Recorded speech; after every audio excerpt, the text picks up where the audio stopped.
پاک پڑھنے کے بے شمار فضائل و برکات ہیں، اور اس قدر فضائل ہیں درود کے کہ بعض اوقات جب فضائل درود سنتے ہیں، پڑھتے ہیں، تو عقلیں حیران ہو جاتی ہیں۔ ایک بڑا ہی ایمان افروز یوں سمجھیے کہ حدیث پاک کا جو مضمون ہے وہ بہت خوبصورت ہے، اور اندازہ ہوگا کہ درود پڑھنے میں کتنی دیر لگتی ہے اور اس کا ریوارڈ، اس کا انعام کتنا بڑا ہے۔ القول البدی میں یہ حدیث پاک موجود ہے۔ مدینے کے سلطان رحمت عالمیان سرور ذیشان صلی اللہ تعالی علیہ وسلم کا فرمان برکت نشان ہے، اللہ عز و جل کا ایک فرشتہ ہے، اس کا ایک بازو مشرق میں ہے اور دوسرا بازو مغرب میں ہے۔ ذرا غور کیجئے کہ اس کی وڈتھ کتنی ہے۔ آج بڑے بڑے جو ایئر کرافٹ ہوتے ہیں اس کی ایک بازو سے لے کر دوسرے بازو کی وڈتھ پر ڈسکس ہوتی ہے۔ آج کل کی معلومات کے مطابق سب سے بڑا جو مسافر طیارہ دنیا میں آج کل ہے وہ A380 ہے، اور میں نے اس کی ایک ریسرچ پڑھی تھی کہ اس کی وڈتھ اتنی ہے ایک پر سے دوسرے پر تک کہ جتنی ایک فٹ بال اسٹیڈیم کی وڈتھ ہوتی ہے۔ اتنا بڑا وہ جہاز ہے۔ پاکستان میں اب تک وہ اتر نہیں سکا کیونکہ شاید ہمارے پاس اتنا بڑا رن وے نہیں ہے، مگر آپ سوچئے کہ اللہ کا ایک فرشتہ ایسا ہے جس کا ایک بازو مشرق میں ہے، دوسرا بازو مغرب میں ہے۔ اس فرشتے کا حجم جو ہے، اس کی وڈتھ کا عالم کیا ہوگا، اب سنیے۔ اور آقا علیہ الصلوۃ والسلام فرماتے ہیں جو شخص محبت کے ساتھ مجھ پر درود بھیجتا ہے تو اللہ تبارک و تعالیٰ، گویا اللہ کے حکم سے، میں حدیث کا مضمون عرض کر رہا ہوں، اللہ کے حکم سے وہ فرشتہ جو ہے وہ پانی میں نہر رحمت میں غوطہ لگاتا ہے، اور غوطہ لگا کر پانی سے باہر آ کر اپنے پروں کو جھاڑتا ہے۔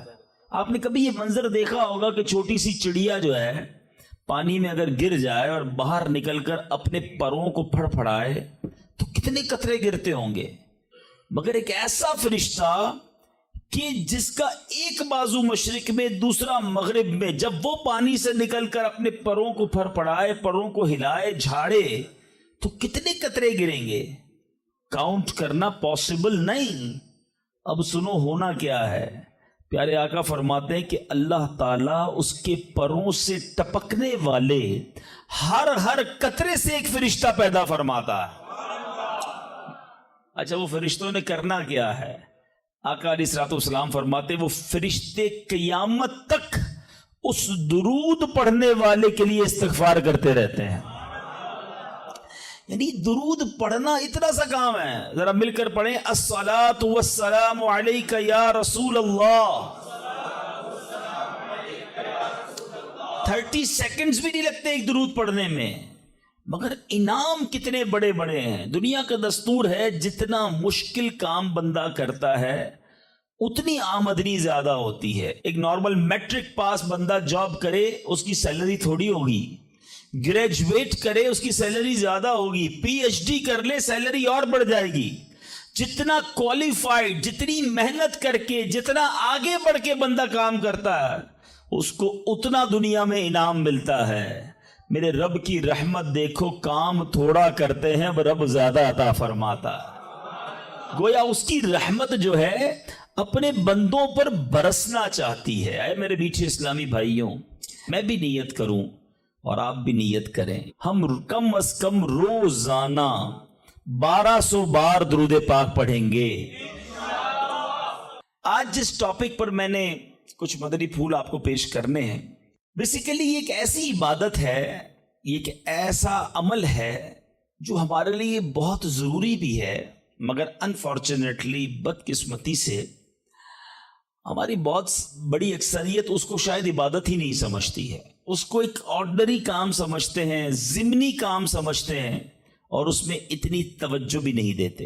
اور اگر آج آپ توجہ سے پورا بیان سنیں گے تو آپ ریئلائز کریں گے کہ میں نے جس عبادت کی طرف آپ کی توجہ دلانی ہے وہ صرف نارمل عبادت نہیں، بلکہ حدیث میں اس کو برین آف عبادہ، مخ العبادہ کہا گیا۔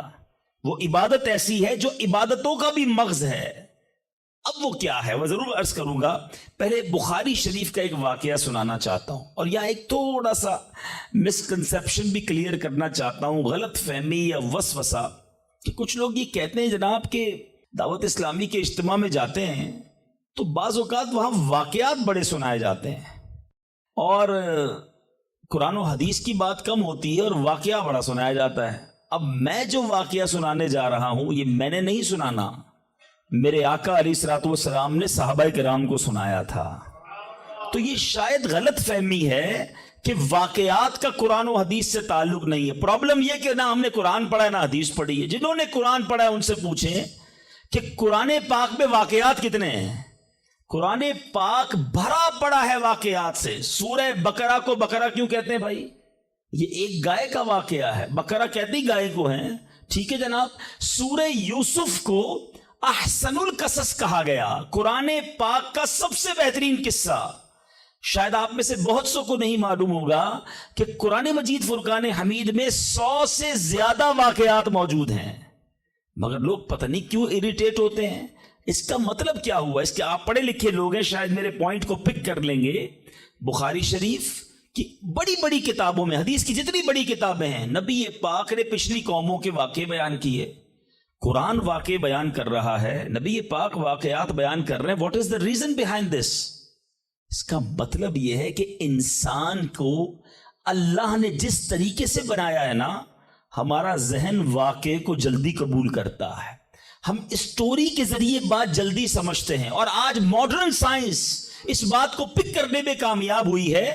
اللہ کا کلام ہمارے پاس 1450 سال سے موجود ہے۔ آج جائیے اسکول کالجز کے اندر، آج بڑے بڑے پروفیسر اس نتیجے پر پہنچے ہیں کہ جناب بچوں کو اگر کوئی بات سکھانی ہے تو کوئی اسٹوری کے ذریعے سکھانی ہوگی، کسی پوئم کے ذریعے سکھانی ہوگی، کوئی واقعہ بیان کرے تو بات دل میں گھر کر جائے گی۔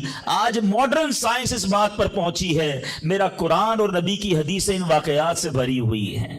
تو آج میں وہ واقعہ سنانے جا رہا ہوں جو بخاری شریف میں موجود ہے۔ اللہ کے حبیب علیہ الصلوۃ والسلام نے صحابہ کرام کو سنایا، اور امیزنگ کمال کا واقعہ ہے، اور یہی میرے آج کے ٹاپک کا یوں سمجھیے سینٹرل آئیڈیا ہے۔ آپ کو اندازہ ہو جائے گا کہ میں کیا بیان کرنا چاہتا ہوں، اور اس واقعے سے ہمیں بہت کچھ سیکھنے کو ملے گا۔ بخاری شریف میں ہے، حضرت عبداللہ ابن عمر رضی اللہ عنہ سے مروی ہے، کہتے ہیں میں نے پیارے آقا علیہ الصلوۃ والسلام کو فرماتے سنا۔ میں سمری خلاصہ اس حدیث کا عرض کروں گا کہ اگلے زمانے میں 3 شخص کہیں جا رہے تھے، رات کا وقت تھا، سونے کے لیے انہوں نے ایک غار کا انتخاب کیا، اور ایک غار میں جا کر وہ آرام کرنے لگے۔ اس زمانے میں موٹیل اور ہوٹل تو ہوتے نہیں تھے کہ رات ہو گئی تو چلو کسی ہوٹل میں جا کے آرام کر لیں۔ کوئی غار دیکھا اور وہیں سو گئے پہاڑ کے اندر۔ ہوا کیا کہ وہ سوئے اور پہاڑ کی ایک چٹان جو ہے وہ اوپر سے گری، اور اس پہاڑ کا جو منہ تھا اس پر چٹان آ کر گر گئی۔ کلوز، دروازہ کلوز ہو گیا۔ اس زمانے میں موبائل فون نہیں تھا کہ اندر پھنسے ہوئے کسی کو بتاتے کہ ہم اندر پھنس گئے۔ وہ اندر ہو گئے، اور دروازہ جو اس غار کا منہ تھا وہ چٹان سے بند ہو گیا۔ نبی پاک علیہ الصلوۃ والسلام فرماتے ہیں کہ اب ان تینوں نے کیا کیا؟ انہوں نے کہا کہ اب ایک ہی ہتھیار بچتا ہے، کسی کو بتا تو سکتے نہیں، آؤ اللہ کریم کی بارگاہ میں دعا کرتے ہیں۔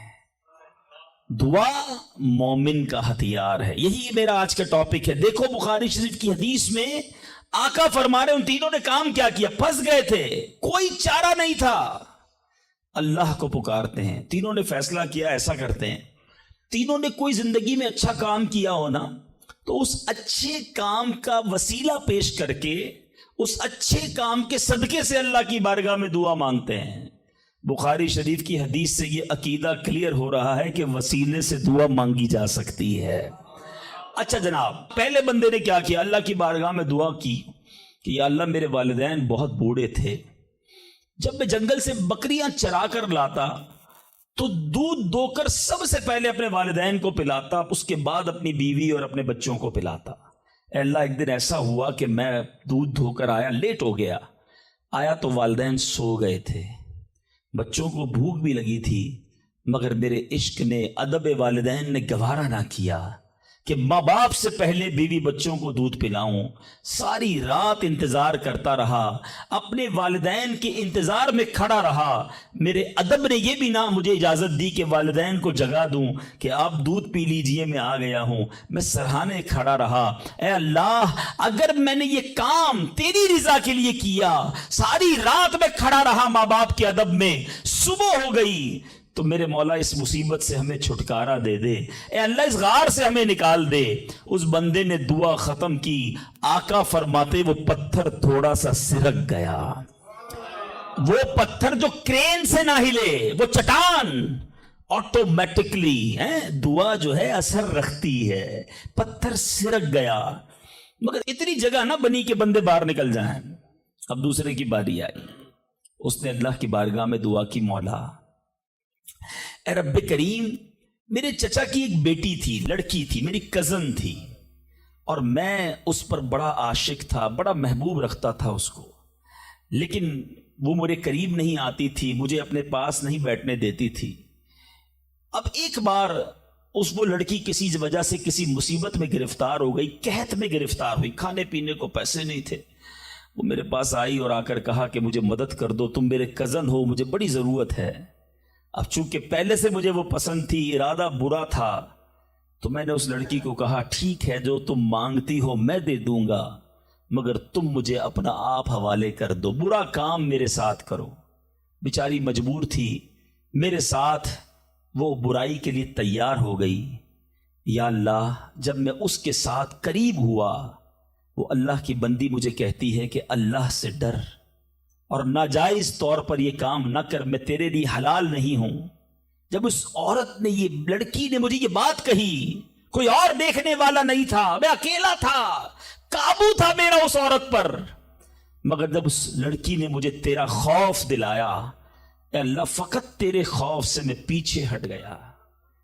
اے میرے مالک، کام اکیلے میں کیا تھا، آج پھنس گیا ہوں، اگر یہ کام میں نے تیری رضا کے لیے کیا ہے، اے رب کریم آج اس مصیبت سے نکال دے۔ وہ پہاڑ تھوڑا اور سرک گئے، وہ چٹان اور سرک گئی۔ آقا فرماتے ابھی بھی اتنی جگہ نہ بنی کہ بندے باہر نکل جائیں۔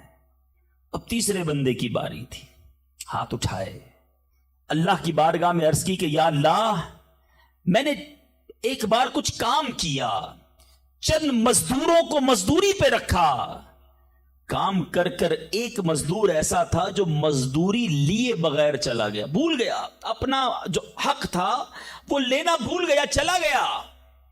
اے رب کریم، جب وہ بندہ چلا گیا، میں نے اس کے پیسے کاروبار میں لگا دیے۔ کچھ سالوں بعد وہ مزدور پھر آیا، آ کر کہتا ہے میری مزدوری باقی رہ گئی تھی بھائی، میں لینا بھول گیا تھا، وہ پیسے مجھے دے دو۔ تو میں نے اس مزدور سے کہا کہ تم اتنا بڑا ریوڑ جانوروں کا دیکھ رہے ہو، گائے بکریاں یہ سب تمہاری ہیں؟ اس نے کہا یہ ساری میری کیسے ہو سکتی ہیں؟ کہا بھائی جو تمہارے پیسے تھے میں نے کاروبار میں لگائے، کاروبار میں اللہ نے اتنی برکت ڈال دی ہے کہ یہ حصہ تمہارا ہے۔ وہ حیران ہوا، پریشان ہوا، یقین نہ آیا، مگر پھر جب میں نے کہا یہ تیرا ہی ہے، وہ مزدور سارے جانور لے گیا۔ اے میرے مالک، جو میں نے ایمانداری کی، میں نے امانت میں خیانت نہ کی، اگر یہ کام میں نے تیری رضا کے لیے کیا ہے، اے اللہ اس مصیبت سے جان چھڑا دے۔ حدیث کے الفاظ ہیں وہ پہاڑ اور سرک گیا، اب اتنا راستہ بن گیا کہ وہ تینوں باہر نکل گئے۔ میٹھے میٹھے اسلامی بھائیوں، یہ میں پھر دوبارہ ریپیٹ کر رہا ہوں، I'm not talking about from myself، میں اپنی طرف سے کوئی کسی کہانی کی بک سے آپ کو واقعہ نہیں سنا رہا، میں نے ایک حدیث پاک کی سب سے بڑی کتاب، اصح الکتاب بعد القرآن کہا جاتا ہے، صحیح ترین کتاب قرآن کے بعد جس کو کہا جاتا ہے وہ بخاری شریف ہے، میں نے نبی پاک کی حدیث آپ کے سامنے رکھی ہے، 3 باتیں سیکھنی ہے اس میں سے، ٹھیک ہے؟ پہلا بندے نے کیا کام کیا؟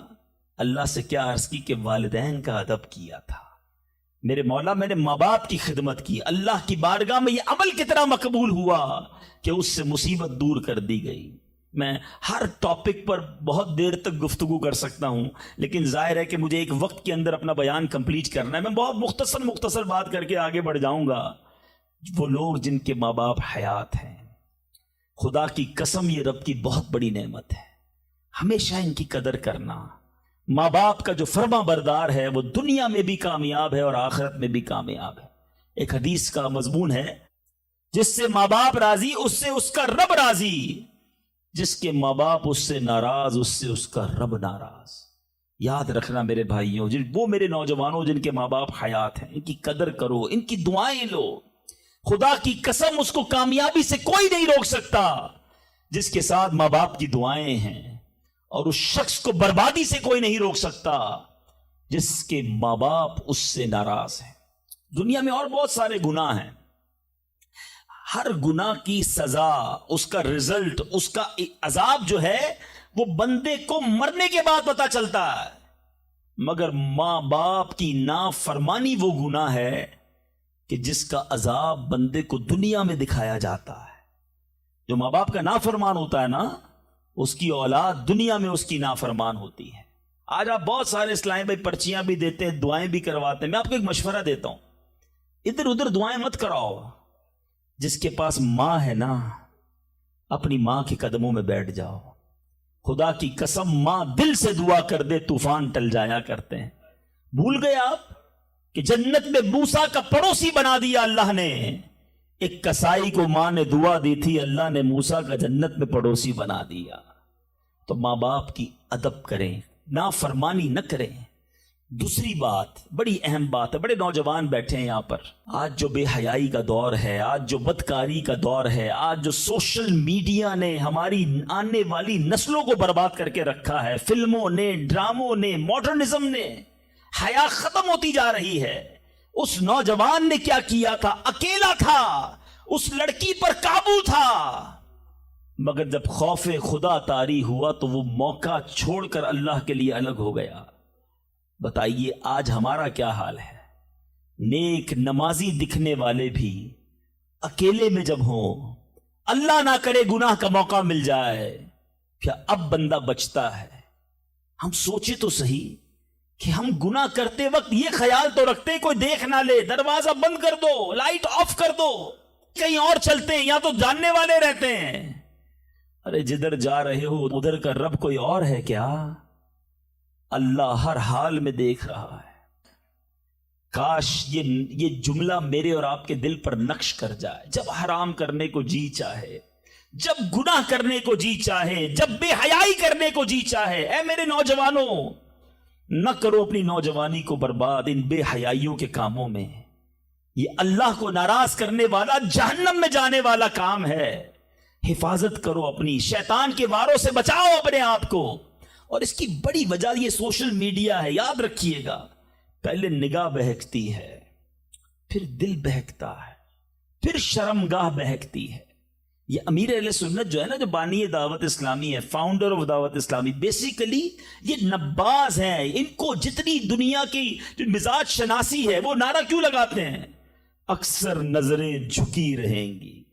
شاید بہت سو کو سمجھ نہیں آتا کہ یہ نیچی نگاہوں کی بات کیوں کرتے ہیں۔ آج کے دور میں جہاں ہر طرف بے پردگی ہے، ہم پاکستان کی ساری خواتین کو برقع نہیں پہنا سکتے، مگر اپنی نظروں کو تو نیچا کر سکتے ہیں نا، اپنی نگاہوں کو تو حیا کی چادر اڑا سکتے ہیں۔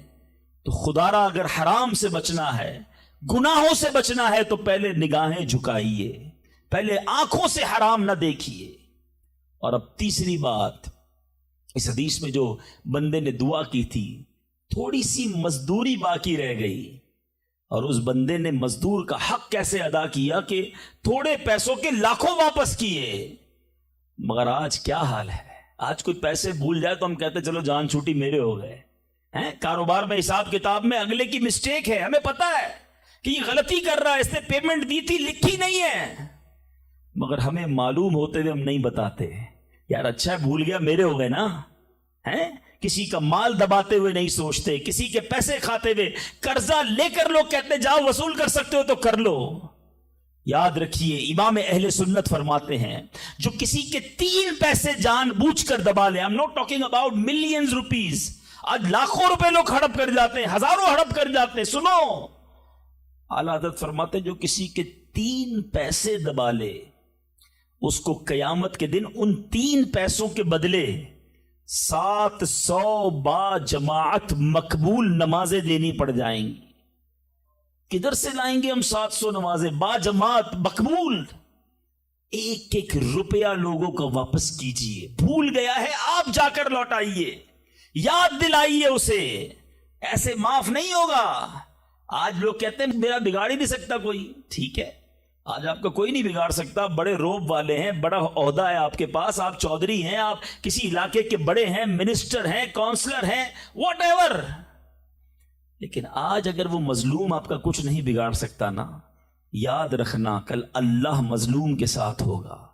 قیامت کے دن مظلوم کا ہاتھ ہوگا اور ظالم کا گریبان ہوگا. اس دن حساب دینا پڑے گا. تو خدا را اگر زندگی میں کسی پر ظلم ہو گیا ہے, اگر زندگی میں کسی کا حق دبا لیا ہے, اسے نہیں پتا, اب جا کر لوٹائیے یا تو معاف کروائیے, ورنہ قیامت کے دن مہنگا پڑ جائے گا. بہرحال میں پھر آتا ہوں اپنے ٹاپک کی طرف, اور وہ میرا ٹاپک آج ہے دعا. تو پتہ چلا کہ دعا یہ مومن کا ہتھیار ہے. مگر آج بڑا عجیب معاملہ ہے کہ دعا میں ہمارا وہ کنسنٹریشن نہیں ہوتا, دعا میں وہ توجہ ہی نہیں ہوتی. ہم شاید نماز بھی پڑھ لیں, تلاوت بھی کر لیں, جب دعا کی باری آتی ہے ہم اس کام کو بڑا آرڈنری سمجھتے ہیں. ہم سمجھتے ٹھیک ہے امام صاحب دعا کرا رہے ہیں, ہم بھی آمین کہیں, کبھی ادھر دھیان ہے, کبھی ادھر دھیان ہے, خیال کہیں اور ہے. نہیں میرے میٹھے اسلامی بھائی, ذرا دعا کی اہمیت سمجھو. دعا ہے کیا؟ دعا کس کی بارگاہ میں بات ہو رہی ہے پتہ ہے آپ کو؟ کس سے بات ہو رہی ہے؟ اللہ سے ڈائریکٹ بات ہو رہی ہے. دنیا میں کسی پرائم منسٹر, کسی صدر, کوئی بڑے بادشاہ سے بات کرنی ہو, ہمیں یہ پریولیج نہیں ملتا, ہمیں یہ آسانی تھوڑی کہ ہم ڈائریکٹ کسی سے بات کر لیں. اپوائنٹمنٹ لینا پڑتا ہے, ٹائم بڑی مشکل سے ملتا ہے, غریب آدمی کو تو ملتا بھی نہیں, بہت بڑی سورس بھی لگائیں. اچھا جناب 2 مہینے بعد آپ کی باری آئے گی, 2 منٹ بات کر سکیں گے آپ, 3 منٹ سے زیادہ بات نہیں کر سکیں گے. یعنی دنیا والوں کے پاس جا کر ٹائم لینا ڈیفیکلٹ. جو ساری کائنات کا مالک ہے, جو احکم الحاکمین ہے, جو رب العالمین ہے, ارے دنیا کا کوئی بندہ چاہے اس سے بات کرنا, اٹھائے ہاتھ اور مانگنا شروع کر دے. کوئی اپوائنٹمنٹ نہیں, کوئی سیکرٹری نہیں, no buddy between you and your Allah. Direct Allah سے بات کرو جتنی کرنی ہے, اور ٹائم لمٹ بھی نہیں ہے. تم تھک سکتے ہو, تم اکتا سکتے ہو, رب کے خزانوں میں کمی نہیں ہے. اور کمال دیکھے دنیا کا, آج آپ دنیا والوں سے پیسے مانگیں, مثال دیتا ہوں, ہمارے ساتھ بھی ہوتا ہے, آپ کے ساتھ بھی ہوتا ہے, کوئی دوست تو قریب بھی ہو, آ جائے یار کہ کسی مشکل میں ہوں بھائی مدد کر دو, ہم شاید مدد کر بھی دیں, یار بڑا کلوز ہے, رشتہ دار ہے, گرائی ہے. تھوڑی دیر بعد پھر آ جائے, یار دوبارہ چاہیے پیسے, پھنس گیا ہوں, مسئلہ حل نہیں ہوا. اب شاید جیب میں مشکل سے ہاتھ جائے, لیکن یار دوست ہے چلو دے دو. تیسری بار آ جائے, یار یہ تو مانگنے والا ہو گیا ہے, بار بار آتا ہے. چوتھی بار آ جائے تو موبائل اس کا اٹھنا بند ہو جائے گا. 5ویں بار شاید ہم اس کا نمبر بھی بلاک کر دیں گے, چوکیدار کو بھی کہہ دیں گے اس کو قریب نہیں آنے دینا, یہ تو مانگنے والا ہو گیا ہے. یہ ہے دنیا. تم اپنے اچھے دوست, قریبی رشتہ دار سے 3-4 بار مانگ لو, وہ اب تم سے دور ہو جائے گا, تمہیں برا کہے گا. میرے رب کریم کی شان دیکھو, فرماتا ہے ادعونی استجب لکم, مجھ سے دعا مانگو میں تمہیں عطا فرماؤں گا. اجیب دعوت الداعی اذا دعانی, میں دعا مانگنے والے کی دعا قبول کرتا ہوں جب وہ مجھے پکارے. اللہ اکبر, اللہ تعالیٰ زیادہ مانگنے والوں سے زیادہ محبت فرماتا. ایک اور عجیب بات بتاؤں کہ اللہ تبارک و تعالی ان بندوں سے ناراض ہوتا ہے. دنیا میں ہے کوئی ایسا سخی, کریم دیکھو میرا مالک, جو نہیں مانگتا رب اس سے ناراض ہوتا ہے. شاعر لکھتے ہیں نا, تو کریم ہی جو ٹھہرا تو کرم کے کیا ٹھکانے, تو کریم ہی جو ٹھہرا تو کرم کے کیا ٹھکانے, تو نوازنے پہ آئے تو نواز دے زمانے. میں نے آپ کو قرآن کی کچھ آیات کے ذریعے یہ احساس دلایا کہ دعا کی اہمیت کیا ہے. اب آؤ میں آپ کو آپ کے نبی علیہ الصلوۃ والسلام کی کچھ حدیثیں بتاتا ہوں, کس طرح انکریج کیا اللہ کے حبیب علیہ الصلوۃ والسلام نے, کیسی حوصلہ افزائی فرمائی ہے دعا کے بارے میں. اللہ کے حبیب علیہ الصلوۃ والسلام فرماتے ہیں اللہ تعالیٰ کے نزدیک کوئی چیز دعا سے بزرگ تر نہیں ہے. اللہ کے نزدیک سب سے بزرگ چیز وہ دعا ہے, اور دعا کو حدیث میں مخ العبادہ, عبادت کا مغز کہا گیا. ٹاپ آف دا لسٹ جو عبادت ہے نا وہ دعا ہے. مگر آج دعا کی طرف توجہ ہی نہیں ہے. ہم تو سمجھتے ٹھیک ہے مانگ لی نہیں مانگی. ارے دعا نہ مانگنے والوں سے رب ناراض ہوتا ہے، اور جو جتنا مانگتا ہے رب اس سے اتنا خوش ہوتا ہے. میرے میٹھے اسلامی بھائیوں، اللہ فرماتا ہے، سنو حدیث قدسی ہے، اے فرزند آدم تو جب تک مجھ سے دعا کرتا رہے اور میرا امیدوار رہے گا، میں تیرے گناہ کیسے ہی ہو معاف فرماتا رہوں گا اور مجھے کچھ پرواہ نہیں ہے. جب تک مانگو کہ رب عطا فرمائے گا. اب ہم بڑے نادان ہیں، پرابلم یہ ہم بڑی جلدی مچاتے ہیں. یار اتنے دنوں سے دعا کر رہا ہوں، مسئلہ ہی حل نہیں ہو رہا ہے. میں نے دعا کی یا اللہ کاروبار میں برکت دے دے، کل بھی 5,000 کی بکری ہوئی، آج بھی 5,000 کی، کوئی اضافہ نہیں. جناب میں دعا کرتا ہوں یا اللہ صحت دے دے، شوگر لیول کم ہی نہیں ہو رہا. میں دعا کرتا ہوں یا اللہ بیٹا دے دے، بیٹا مل ہی نہیں رہا. میں انشاءاللہ اور بھی باتیں اس میں عرض کروں گا، میں صرف ابھی اس حدیث کو کلیئر کر دیتا ہوں. میں آپ سے پوچھنا چاہتا ہوں، آپ نے دعا کی کہ یا اللہ میرے کاروبار میں برکت دے دے، آپ کی جو سیل تھی وہ ایز اٹ از رہی، لیکن آپ کی دکان میں آگ لگنے والی تھی، آپ کی دکان میں ڈکیتی ہونے والی تھی. آپ نے دعا مانگی، اللہ نے اس بلا کو روکنے میں لگا دیا. سچ بتاؤ پیسے تھوڑے بڑھ جاتے اچھا تھا، یا دکان میں آگ نہ لگی یہ بڑا کرم ہو گیا. میں نے گھر سے نکلنا تھا، میرا ایکسیڈنٹ ہونا تھا، ٹانگ ٹوٹنی تھی، میں نے اللہ سے دعا کی تھی یا اللہ بیٹا دے دے، وہ دعا کو کنورٹ کیا گیا، میری ٹانگ بچ گئی، میرا ایکسیڈنٹ بچ گیا. بتاؤ یہ اللہ کی مہربانی نہیں ہے؟ پرابلم پتہ ہے کیا ہے؟ ہمیں دنیا والوں پر سب پر بھروسہ ہے، ہمیں اللہ پر بھروسہ نہیں ہے. ہم سمجھتے پتہ نہیں دعا قبول کیوں نہیں ہوتی ہے. دعا کے آداب میں لکھا ہے کہ اللہ اس بندے کی دعا قبول نہیں فرماتا جو دعا کی قبولیت میں جلدی مچاتا ہے، جو کہتا ہے جلدی قبول ہو جائے، بس آج ہی قبول ہو جائے. اچھا پھر لوگ شکوے بھی بڑے کرتے ہیں، یار میں نے جمعے کے دن بھی دعا کی، مزار پہ جا کے بھی دعا کی، بزرگوں سے بھی دعا کرائی، کسی نے کہا کعبے کو دیکھ کر پہلی دعا کرو وہ قبول ہوگی، کعبے پر بھی چلا گیا، میں مدینے بھی گیا، میری دعا ہی قبول نہیں ہو رہی، میرا پرابلم ہی سولو نہیں ہو رہا. اب ذرا 2-3 حدیثیں سناؤں گا. یہ ساری غلط فہمیاں، یہ سارے مسکنسیپشن اگر آپ توجہ سے سنیں گے تو دور ہو جائیں گے. اللہ کے حبیب علیہ الصلوۃ والسلام فرماتے ہیں دعا بندے کی 3 باتوں سے خالی نہیں ہوتی، 3 میں سے کوئی ایک بینیفٹ لازمی ملتا ہے. آقا فرماتے ہیں یا تو اس دعا کے بدلے گناہ بخش دیا جاتا ہے، یا اس میں جو مانگتا ہے وہ مل جاتا ہے، دنیا میں جو مانگا وہ مل گیا. سیکنڈ یہ آپشن ہے. تیسرا فرمایا کہ اللہ اس کے لیے اس دعا کا ثواب جمع کر دیتا ہے. حدیث کے الفاظ ہیں جب بندہ قیامت کے دن جا کر اتنی ساری نیکیاں دیکھے گا پہاڑ جتنی، تو عرض کرے گا مولا یہ کام تو میں نے نہیں کی، کدھر سے ہوئے؟ ارشاد ہوگا یہ تیری وہ دعائیں ہیں جو دنیا میں قبول نہ ہوئی تھیں، اس کا ثواب ہم نے جمع کر دیا ہے. بندہ قیامت کے دن تمنا کرے گا کاش میری دنیا میں کوئی دعائی قبول نہ ہوتی، اتنا اجر اتنا ثواب. تو اس کا مطلب کیا ہوا کہ دعا مانگتے وقت کنجوسی نہ کیا کرو. ایچ اینڈ ایوری ورڈ، ہر لمحہ آپ کا دعا میں عبادت ہے، اور یہ آپ کے نامہ اعمال میں بڑھوتری کا سبب ہے. دعا میں یہ نہ سوچا کرو کہ پتہ نہیں کیا ملنا ہے نہیں ملنا، یقیناً ملنا ہے.